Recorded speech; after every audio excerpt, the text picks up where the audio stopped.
ating unang pag-uusapan ay patungkol po dito sa Korte Suprema. Ito nga, kung napanood nyo naman sa ating title mga kababayan, ito po, ang Supreme Court or Korte Suprema ay may possibility na ang mga justices dyan ay mai-impeach. Bakit nga po?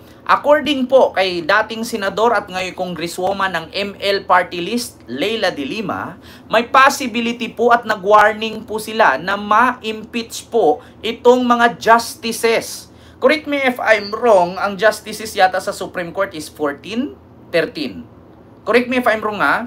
Oo, so ito po mga kababayan, basahin lang po natin itong naturang post ng News 5, no, ng TV5. Page po nila ito, mga kababayan. Ito po, August 1, 2025 ng News 5 or 1 News. Sa TV5 po ito. So ito po yung nakalagay mga kababayan. Actually, baliktad po yan. So basahin na lang natin. De Lima warns of possible impeachment versus Supreme Court justices. Di ba?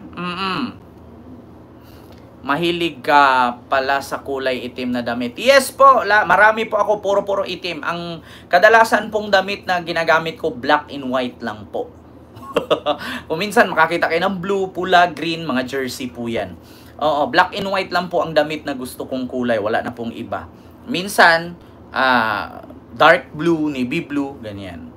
Tsaka kadalasan sa mga damit ko ay mga dry fit. Ito po mga kababayan, kung nakita nyo po, nag-warning na po si ML Party List Leila de Lima, congresswoman, na posible daw na itong mga Supreme Court justices ay mai-impeach. No? So 15 or 15 po. 15 ka miyembro ng Korte Suprema mga kababayan ay may possibility na mai-impeach. Nako po, Pulong Siyutman, may love shoutout po. Ito po mga kababayan, babasahin po natin itong post ng One News ng TV5. Mamamayang Liberal Party List Representative Leila de Lima said that the impeachment of Supreme Court justice is a possible course of action if the High Court dismiss or disregards the House motion for reconsideration in the impeachment against Vice President Sara Duterte. Nako po, iyon na nga mga kababayan.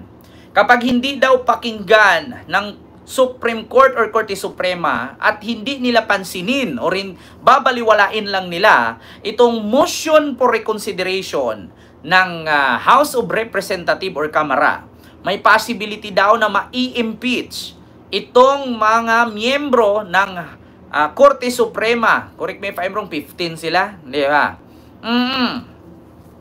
So, actually mga kababayan, may nag-comment. Sabi ni Rumi Escalar Bros, baliktad na talaga ang mundo. Supreme Court na ma-impeach. Ay, hindi po tayo bago sa ganyan.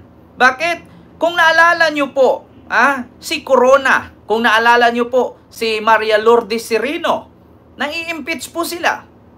Hindi po bago sa atin yan, mga kababayan. Maliban na lang sa nagmamarunong-marunong na hindi nagre-research. Pasensya na po, Sir Romy Escalera Bruce. Pasensya na po. Kasi para sa amin, at ako din po, bago ako nag-live dito, nagre-research po ako. Kasi alam ko na isa po yan, una. Di ba? Sa mga itatanong po talaga. Di ba? Kaya hindi na po bago sa atin yan. Ang rason po, mga kababayan, ay hindi lang po sa pangungurakot nila, yung hindi paglabas nila ng salin at asset, kundi pati din po yung pagkakamali nila. At according nga din po kay Marvic Leonin, no, mga kababayan, ng Associate Justice ng Supreme Court, sabi nga niya na ang Supreme Court po ay hindi po ito perpekto. Tayo pong mga mamayang Pilipino ay may karapatan din po tayo at lalo na ang mga ahensya or iba't ibang sektor lalo na may kinalaman sa batas ay pwede pong maggawa ng pwede tayong mag-question, lalong-lalo na kung hindi uyon sa sambayanan ang kanilang desisyon. Di ba? Mga kababayan, yan po ay sinasabi ni Leonin, mga kababayan. Ito po, actually, bago po tayo dito, syempre, bago tayo sumugod sa isang gera, kailangan kumpleto tayo ng bala. Di ba? Kasi hindi naman tayo DDS dito na pag tinanong mo nun, nagkaipit-ipit, nagkandalitsi-litsi, ibahin niya yung topic. Di ba? Ito po mga kababayan, meron po ako ipapakita sa inyo ha. Hindi po porket ang usaping impeach ay yung pagnanakaw. Ang usaping ma-impeach ay yung merong katiwalian. Hindi po. Kapag meron pong pagkakamali, lalo high-ranking official ka, pwede ka pong ma-impeach. Hindi lang sa pagnakaw, katiwalian, pati na rin sa kapalpakan. Yeah? So ito po mga kababayan, kung nakita nyo po, ang sabi po ni Leonie noong 2015, nung nasa sa Baguio, kasama niya ang mga law student doon, ang sinabi ni Associate Justice Leonie, Supreme Court is not perfect. Si Leonie na mismo nagsabi mga kababayan, nung siya ay noong 2015 na nasa Baguio siya, ang sinabi niya sa mga estudyante doon ng law, na if you know who we are, you will cease calling us gods of judiciary. Dating pahayag ni Supreme Court Senior Associate Justice Leonie. So matatanda ang inamin ni Supreme Court Associate Justice Marvic Leonie na sa isang grupo ng mga law students sa Baguio City noong 2015. Na hindi perpekto ang Korte Suprema at malaya hindi lamang ang mga mahistrado, ngunit maging ang mga mamamayan na malayang questionin ang mga desisyon ng Supreme Court nito na pinapaniwalaan nilang hindi naaayon sa konstitusyon. Kaya po mga kababayan, sa mga nagtatanong, diniklara na ng Supreme Court na unconstitutional itong impeachment ni Sara. Complaint laban kay Sara.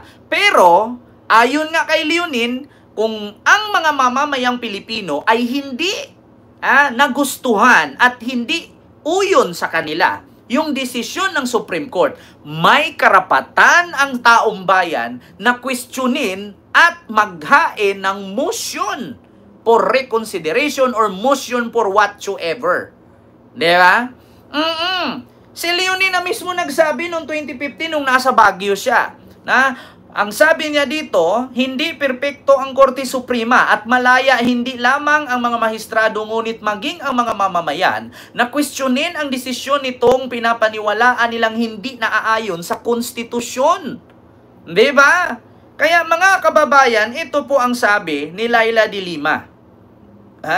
Wag nyo pong sabihin na si Laila de Lima ay walang alam sa batas. Kung tutuusin po natin, matalino po si Laila kaysa kay Digong. Kahit sabihin natin na si Digong ay piskal, si Digong naging presidente na, pero si Laila nakakulong, nakalaya. Si Digong nakakulong, nga. Di ba? So mas matalino si de Lima. So ang sabi dito mga kababayan, De Lima warns of possible impeachment versus Supreme Court justices. Bakit?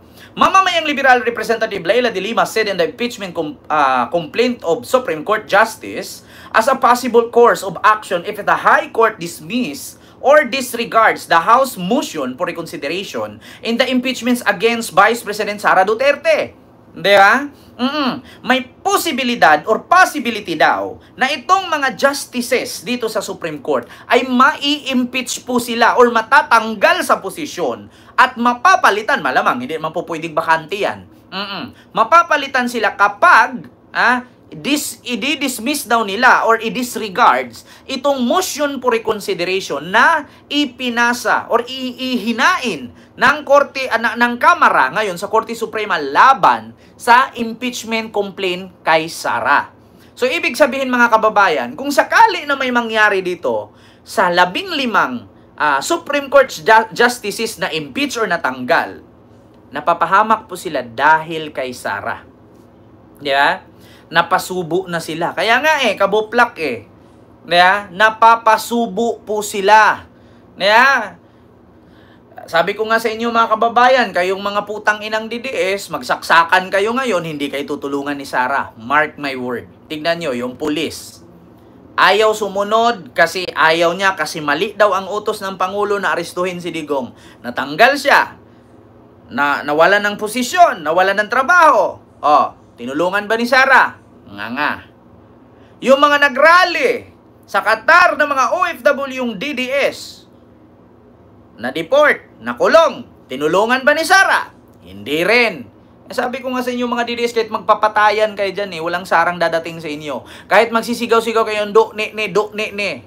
Putang ina, tatay digong, hindi naman kayo magkamukha ni Sara. Tapos ang lakas ng loob yung sisigaw, tatay digong, hindi kayo pupuntahan ng mga yan. Tapos magrarally kayo ngayon dyan, magmamarcha kayo, susugurin yung Malacanang. Tapos pag binumba kayo ng water cannon, tear gas, batuta, binaril kayo dyan, nirakrakan kayo dyan. Mamamatay kayo. Ang tanging sabihin lang ni Sara, condolences po sa mga supporter naming namatay. Kaya mga bubo kasi kayo Dapat pagka mag-aksyon, gawa kayo ng mga ganyan, paunahin nyo sila Sara, sila Pulong, sila Baste, sila Kitty Duterte, sila Hanilet. Paunahin nyo doon pag nag-rally-rally kayo. Kasi kapag nasubrahan yung rally-rally ninyo dyan at maulit yung Mindiola massacre, maulit yung Mindiola na nangyaring rally, kayo ang kawawa. Hindi ang mga Duterte. Kasi bakit? Ginawa kayong human shield ng mga yan. Sa tingin ninyo, pag nagkamatay-matay kayo dyan, nagkasugat-sugat kayo dyan, binumba kayo, nabaril kayo dyan, tulungan kayo ni Sara. Pagpatay kayo, padalhan lang kayong bulaklak. Pag nasugat kayo, pupuntahan lang kayo, tapos haplos-haplosin kayo, tapos pa-preskon, tapos na. Ginawa lang kayong human shield ng mga yan. Hindi nyo ba napansin? Majority sa mga politician, maalala lang tayo pag eleksyon. Majority sa mga politician, maalala lang tayo pag eleksyon, napakalayong bundok nararating. Pero pag tayo nang hingi ng tulong, hindi natin mahagilap at hindi natin mahahawakan. Itong mga putang inang politician, hindi ko naman nila lahat, pero parang gano'n na nga. Diba? Totoo yan. Pag eleksyon lang tayo maalala, pag walang eleksyon, loso. So ito pa, sunod mga kababayan. In an interview with One News, Toricon de Lima pointed out that although the Supreme Court said its decision was immediately executory, it doesn't mean it is final or cannot be questioned. She emphasized that filing a motion for reconsideration is a part of due process. Diba? So pag-file daw ng motion for reconsideration ng House of Representatives or Kamara ay part daw ng due process. Kapag ito daw ay i-dismiss or i-disregard lang ng Korte Suprema, may possibility po na ang mga Supreme Court's justices ay ma-impeach or matatanggal, mapapalitan. Nako po mga kababayan. We cannot blame if anyone or if any group of that matter house itself if it would also consider the filing of impeachment case against the Supreme Court justice themselves, sabi ni De Lima. While the congresswoman said she hope it won't come to that. Sana daw, hindi daw niya pinapanangalangin at hindi daw niya inaasahang darating daw sa ganun. Sana naman daw ay hindi mapunta sa ganung punto na magkakagulo ang House of Representatives versus Supreme Court. Naku po mga kababayan. Mapapahamak po talaga ang Korte Suprema mga kababayan sa ganyang posisyon. Sabi ko nga sa inyo mga kababayan, okay lang sana kung tayo noon, bago tayo umupo sa posisyon na yan, wala tayong mga binibitawang salita. Mismong si Leonin ang nagsabi na ang Korte Suprema ay hindi perpekto at may kalayaan din ang mamamayang Pilipino or ang taong bayan na questionin sila at may rights din po tayo na pwede silang tawagin, pwede silang lapitan, no? Kasi hindi po lahat ng desisyon nila ay tama at kung hindi man tama sa ating paningin, taong bayan, pwede tayong maghain ng motion. Di ba? Di ba? Rose V and kay Jared. Ayan. Jared pala name niya. Ano ba to? Di ba? And kay Jared Brazuela ba? Maayong gabi hindi. Angelo Branzuela. Sabi ni Ma'am Cheryl Andres. Di ba? Kaya nga ito mga kababayan, tandaan ninyo, ang Korte Suprema, kayo po ang, kumbaga, ang trabaho kasi ng Korte Suprema mga kababayan, sila po itong mga kumbaga, pag nasa school ka, tapos halimbawa first year ka, magsi-second year ka next month, kailangan mo ng clearance. So anong gagawin nila? Sila lang po yung taga-pirma. 'Di ba? Ang trabaho ng Korte Suprema, kumbaga kung nasa school ka at mag-change ka na ng tawag dito, room kasi first year ka ngayon, high school, tapos bukas, next month, mag second year high school ka na, ibig sabihin, kailangan mong kumuha ng clearance, kanino ka magpapapirma? O, di ba? Sa mga teacher, sa mga nag-under sa'yo, di ba? Sa principal, ang pinakahuli. So, parang ganun ang Korte Suprema, parang principal, panghuling pumirma. Ngayon, mga kababayan, itong House of Representatives and Senado, sila po yung mga gumagawa ng batas. Diba? Sila yung bumubuo. Kumbaga, parang ganito.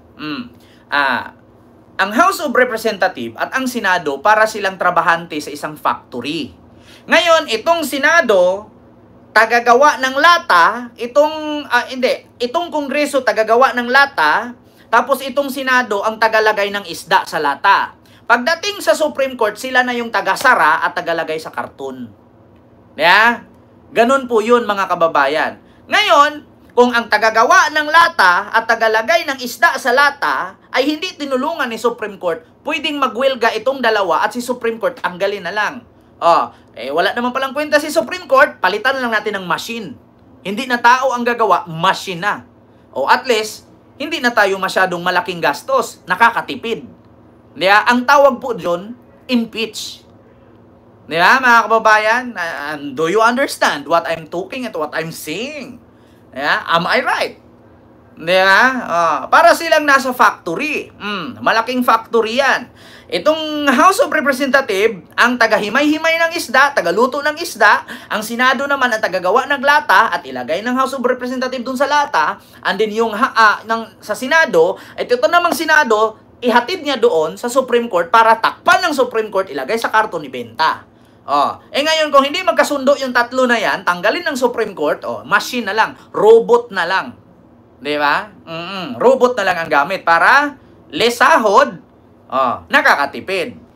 So, ganon ang ibig sabihin ni Senador Laila de Lima, na kapag ang motion for reconsideration ng House of Representatives ay dinedma, hindi pinansin, hinahayaan at iligwakin na lang.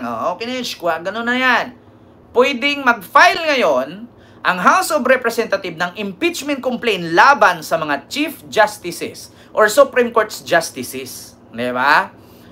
So bakit nga ba nagkakaganon? Mga kababayan, kasalanan ni Sara yan. Bakit? According nga dun sa sabi ni, nung nagpost sa Facebook na pinangakuan nga daw ni Chis Escudero itong si Leonin na kapag naging presidente daw si Sara sa 2028, gagawin daw Chief Justice. At saka ito daw si Bongo, hawak daw ni Bongo, itong 12 ka-appointee ni Digong. Yeah? Bukas, aabangan natin. Yeah? Kasi 6 na bukas. Diba? So yun lang po mga kababayan. Gets nyo po ba? Maraming salamat. May kanya-kanyang obligasyon. Tama po, sir. Yeah? May kanya-kanya silang obligasyon sa kanilang tungkulin. Ngayon, kung hindi naman pakinggan ng Supreme Court ang obligasyon at tungkulin ng House of Representatives at Senado, pwedeng magkagulo nga naman. Yeah?